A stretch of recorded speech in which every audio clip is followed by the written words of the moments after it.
Pag-uusapan to. Maraming magre-react dito for sure. This is our last episode of our Holy Week series.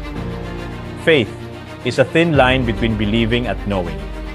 Hindi ito simpleng usapan ng religiyon, kundi isang masalimuot na laro ng isipan at kalooban. Kapag sinabi mong, I believe, does that mean na sigurado ka? That you actually and really know it? O baka faith ay isang uri ng doubt na tinatanggap lang natin to ignite and fuel our hopes. At kung ang hope o pag-asa mismo ay nilalagay tayo sa alanganin, saan nga ba tayo lulugar? Don't you know that belief is a doubt?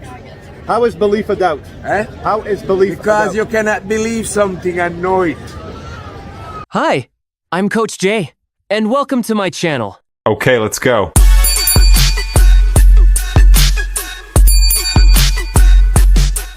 Religion uses faith as currency, a guarantee to keep people in line. Ano ba talaga ang dapat nating panghawakan kapag ang mundo ay puno ng uncertainty? Faith is like an invisible thread. Mahina pero matibay. Hindi mo nakikita pero ramdam mo. Kapag sinabi mong naniniwala ka, minsan hindi mo alam kung ito ba ay tunay na knowledge o simpleng pag-asa na baka tama ka. In psychology, faith is often described as a cognitive leap, isang hakbang mula sa doubt papunta sa possibility. Kaya nga minsan, nakakatawa isipin na ang faith ay parehong comfort at discomfort. Knowing is knowing. Walang debate, walang kulang. Pero faith, laging may kasamang uncertainty, walang kasiguraduhan. Parang exam na hindi mo pa alam ang sagot, pero umaasa kang tama ang kulang. At dito pumapasok ang irony. Faith fuels hope, pero hope mismo ay maaaring maging mapanganib. Kapag sobra ang hope, nagiging blind optimism na, at doon nagsisimula ang mga pagkakamali.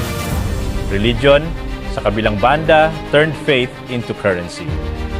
Parang credit card na ginagamit para makontrol ang tao, isang garantiya na kung susunod ka, may reward ka. You go to heaven. Pero ang faith mismo, hindi dapat ikulong sa religion. Hey buddy, just a quick one. If you like it here, please subscribe and follow me for more videos. Faith is personal, faith is messy, faith is human. Hindi ito dapat gawing panukat ng moralidad o loyalty. Faith ay parang double-edged sword. Maaari itong magbigay ng lakas, pero maaari rin itong magdala ng pagkabulag. So how do you validate your faith? Hindi sapat ang blind following. Kailangan mong hanapin kung saan ito nakaugat. Kasi kung wala kang pinanghahawakan, faith ay nagiging empty promise. At sa dulo, ang kailangan natin ay hindi lang faith, kundi anchor. Isang bagay na tunay na mahahawakan.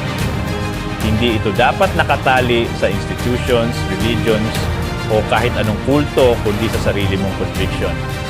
Dahil kung wala kang sariling batayan, faith ay nagiging borrowed belief. At borrowed belief, madaling mabasag kapag dumating ang reality check. Final message. Faith ay hindi simpleng sagot sa lahat ng tanong. Ito ay tensyon sa pagitan ng doubt at certainty. Hindi natin dapat gawing shortcut ang faith para makaiwas sa pag-iisip. Kung ang hope ay maaaring maging mapanganib, ang faith naman ay dapat gamitin bilang kompas, hindi bilang kadena.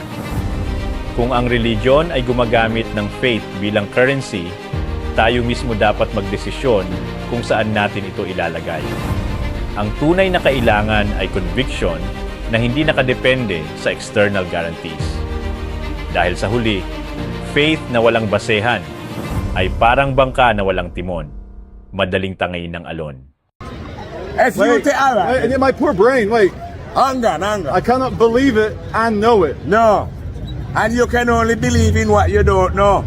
I like that. You can only believe in what you don't You know. don't know. That's why you have to believe it. Yes. Ah. Now do you believe in your mother and father? No, I know my mother and father. Yeah. So, but you might believe in Jesus. I might believe in Jesus. Because you don't know Jesus. I've never met him. You can only believe in what you don't know. True. So know that belief is a doubt. Thanks for watching. Don't forget to subscribe and follow me for more videos.